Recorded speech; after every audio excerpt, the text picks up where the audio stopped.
الله أكبر.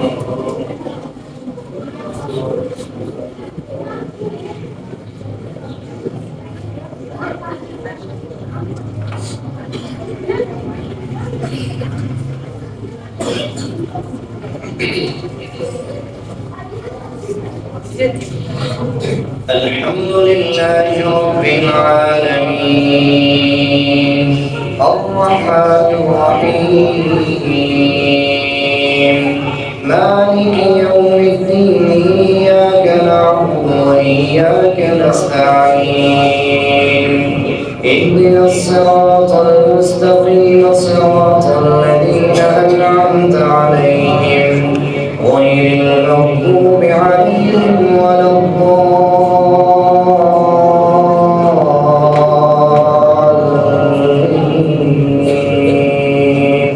آمين.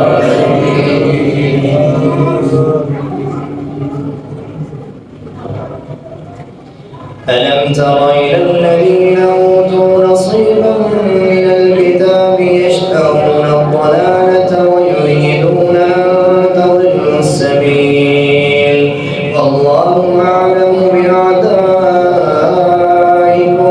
وكفى بالله وليا وكفى بالله نصيرا من الذين آمنوا يحرفون الكلم عن مواضعه ويقولون سمعنا وعصينا واسمع غير مسمع وراعنا ليا بألسنتهم وطعنا في الدين ولو أنهم قالوا سمعنا وأطعنا واسمع وانظرنا لكان خيرا لهم وأقوم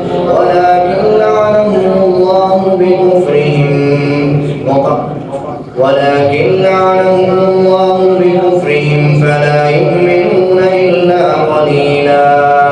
يا أيها الذين أوتوا الكتاب آمنوا بما نزلنا مصدقا لما معكم من قبل أن نطمس وجوها فنردها على أدبارها أو نلعنهم كما لعنا أصحاب السبت وكان أمر الله مفعولا إن الله لا يغفر أن يشرك به ويغفر ما دون ذلك لمن يشاء ومن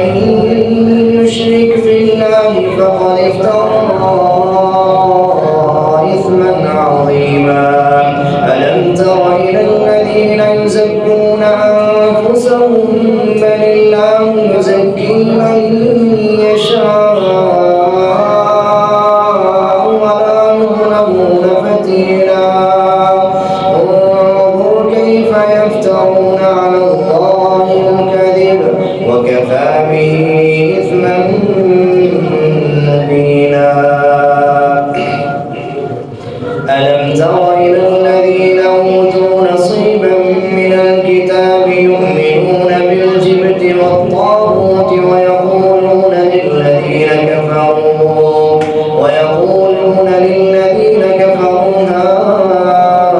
هؤلاء أهدى من الذين آمنوا سبيلا أولئك الذين لعنهم الله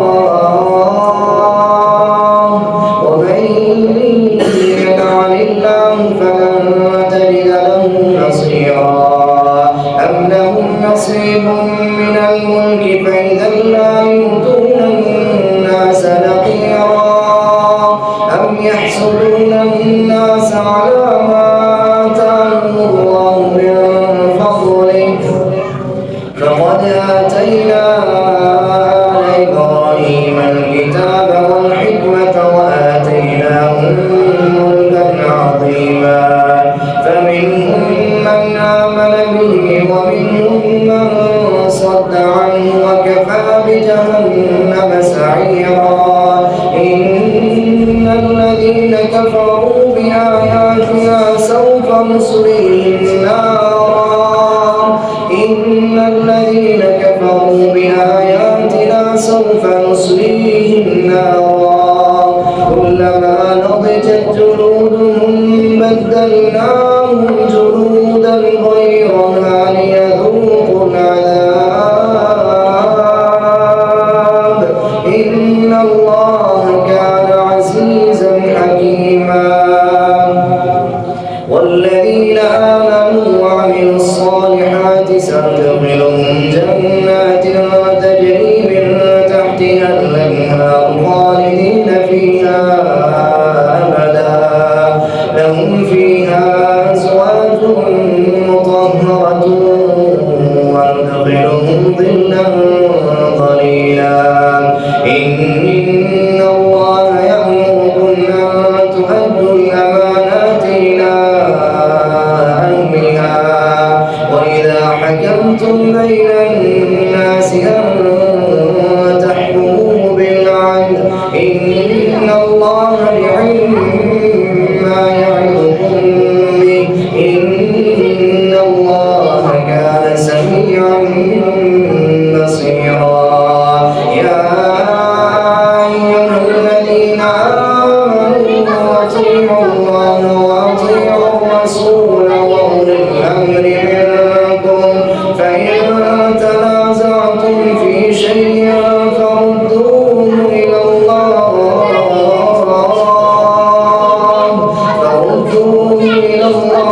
والرسول إن كنتم تؤمنون بالله واليوم الآخر ذلك خير وأحسن تأويلا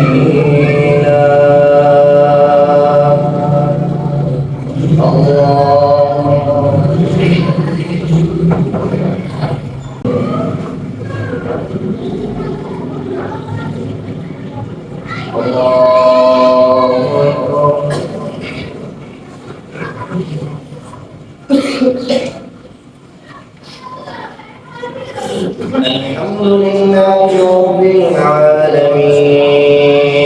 الرحمن الرحيم مالك يوم الدين إياك نعبد وإياك نستعين اهدنا الصراط المستقيم صراط الذين أنعمت عليهم غير المغضوب عليهم ولا الضالين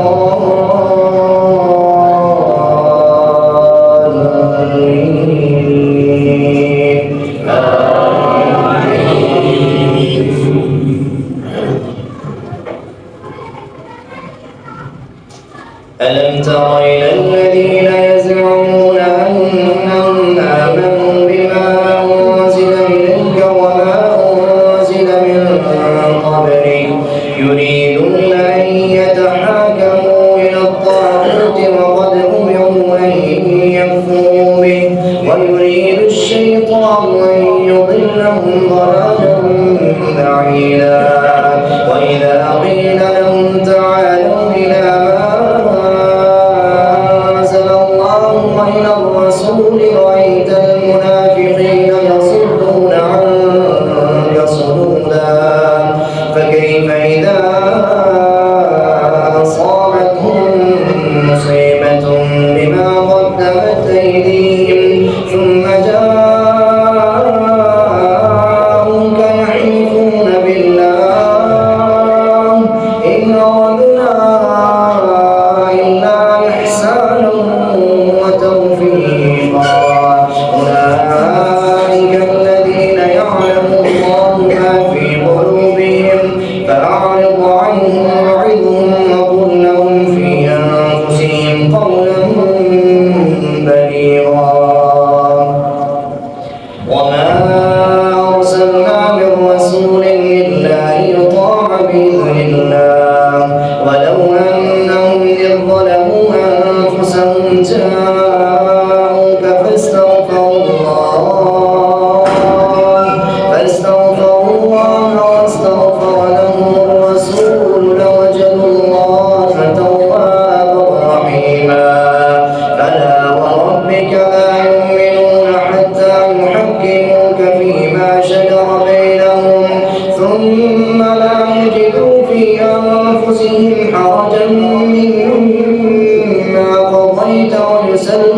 تسليما ولو أنا كتبنا عليهم أن اقتلوا أنفسكم أو اخرجوا من دياركم ما فعلوه إلا قليل منهم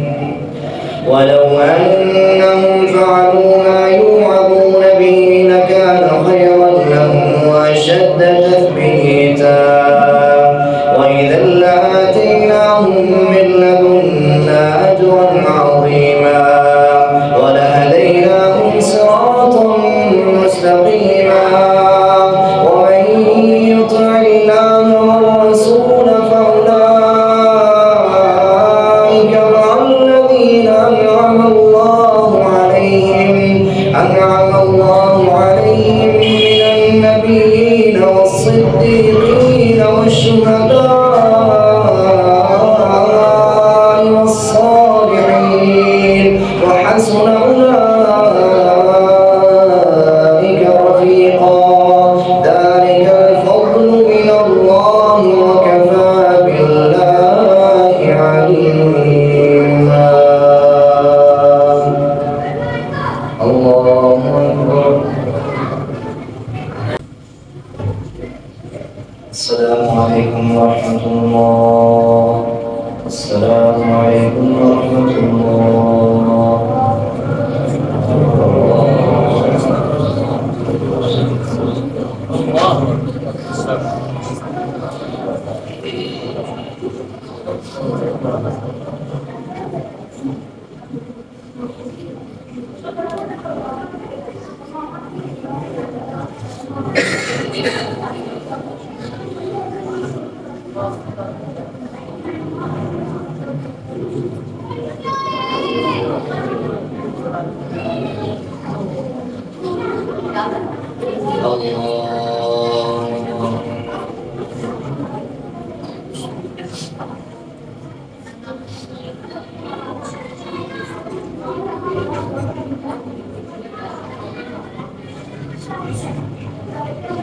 الحمد لله رب العالمين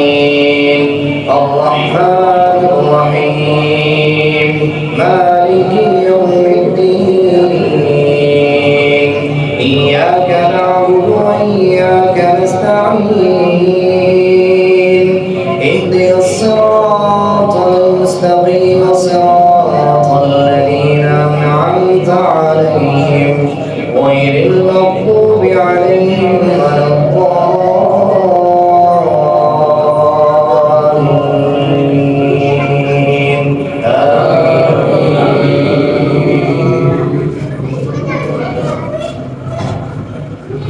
يا أيها الذين آمنوا خذوا حذركم فانفروا ثبات أو انفروا جميعا وإن منكم لمن ليبطئن فإن أصابكم مصيبة قال قد أنعم الله علي إذ لم أكن معهم شهيدا ولئن أصابكم فضل من الله ليقولن كأن لم تكن بينكم وبينه مودة يا ليتني كنت معهم فأفوز فوزا عظيما فليقاتل في سبيل الله الذين يشرون الحياة الدنيا بالآخرة ومن يقاتل في سبيل الله فيقتل أو يغلب فسوف نؤتيه أجرا عظيما وما لكم لا تقاتلون في سبيل الله والمستضعفين من الرجال والنساء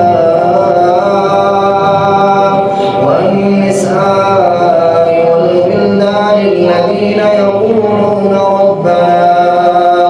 ربنا أخرجنا من هذه القرية الظالم أهلها واجعل لنا من لدنك وليا واجعل لنا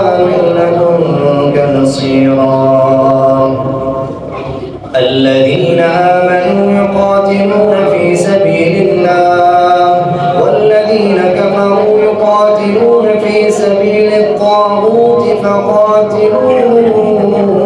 أولياء الشيطان إن كيد الشيطان كان ضعيفا ألم تر إلى الذين قيل لهم كفوا أيديكم وأقيموا الصلاة وآتوا الزكاة فلما كتب عليهم القتال إذا فريق منهم يخشون الناس كخشية الله يوم أشد خشية فقالوا ربنا لم كتبت علينا القتال قل متاع الدنيا قليل والآخرة خير لمن اتقى ولا تظلمون فتيلا ألم تر إلى الذين قيل لهم كفوا أيديكم وأقيموا الصلاة وآتوا الزكاة فلما كتب عليهم القتال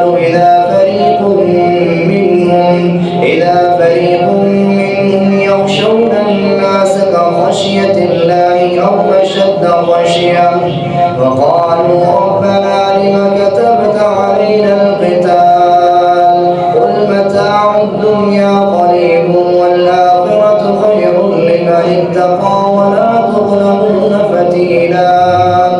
أينما تكونوا يدرككم الموت ولو كنتم في بروج مشيدة وإن تصبهم حسنة يقولوا هذه من عند الله وإن تصبهم سيئة يقولوا هذه من عندك قل كل من عند الله فما لهؤلاء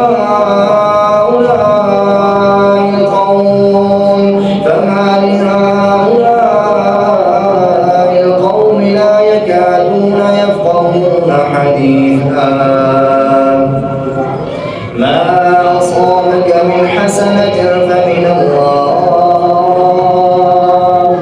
وما أصابك من سيئة فمن نفسك وأرسلناك للناس رسولا وكفى بالله شهيدا من يطع الرسول فقد أطاع الله ومن تولى فما أرسلناك عليهم حفيظا ويقولون طاعة فإذا برزوا من عندك بيت طائفة منهم غير الذي تقول والله يكتب ما يبيتون فأعرض عنهم وتوكل على الله وكفى بالله وكيلا أفلا يتدبرون القرآن ولو كان من عند غير الله لوجدوا فيه اختلافا كثيرا وإذا جاءهم أمر من الأمن أو الخوف أذاعوا به ولو ردوه إلى الرسول وإلى أولي الأمر منهم لعلمه الذين يستنبطونه منهم ولولا فضل الله عليكم ورحمته لاتبعتم الشيطان إلا قليلا فقاتل في سبيل الله لا تكلف إلا نفسك وحرض المؤمنين عسى الله أن يكف بأس الذين كفروا والله أشد بأسا وأشد تنكيلا الله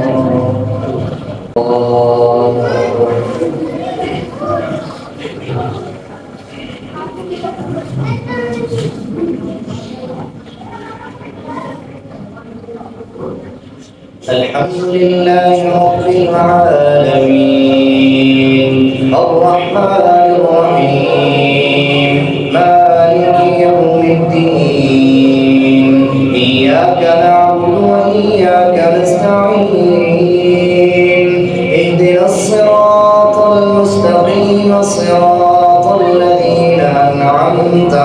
عليهم غير المغضوب عليهم ولا الضالين.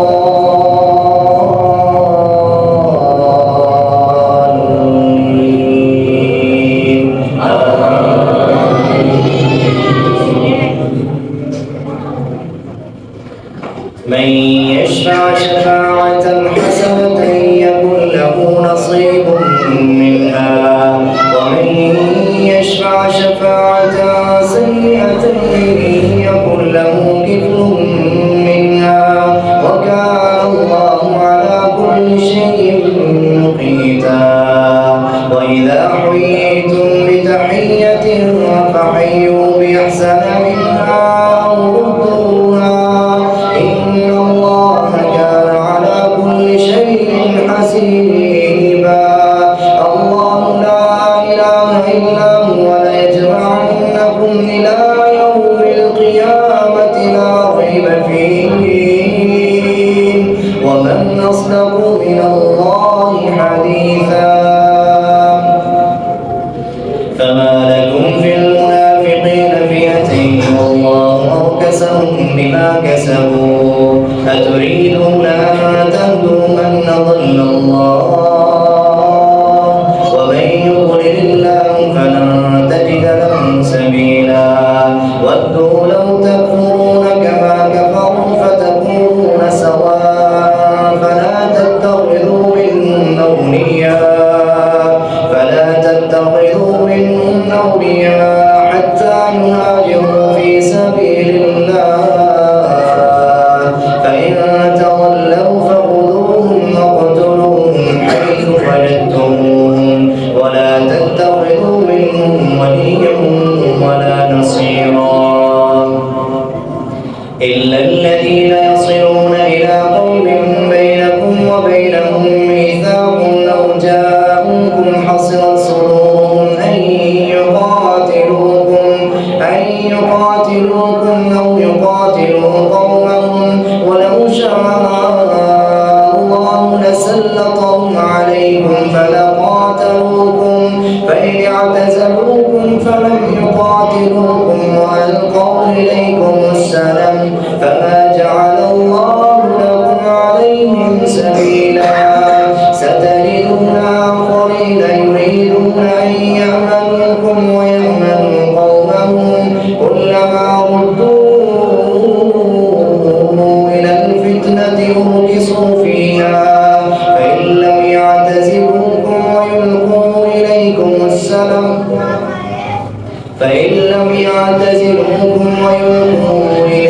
السلام ويكفوا أيديهم فخذوهم واقتلوهم حيث ثقفتموهم وأولئكم جعلنا لكم عليهم سلطانا مبينا. وما كان لمؤمن أن يقتل مؤمنا إلا خطأ ومن قتل مؤمنا خطأ فتحرير رقبة مؤمنة ودية مسلمة إلى أهله إلا أن يصدقوا فإن كان من قوم عدو لكم وهو مؤمن فتحرير رقبة مؤمنة وإن كان من قوم بينكم وبينهم ميثاق فدية مسلمة إلى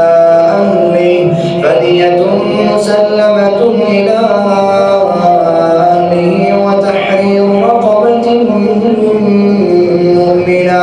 فمن لم يجد فصيام شهرين متتابعين توبة من الله وكان الله عليما حكيما. ومن يقتل مؤمنا متعمدا فجزاؤه جهنم خالدا فيها وغضب الله عليه ولعنه وأعد له عذابا عظيما. الله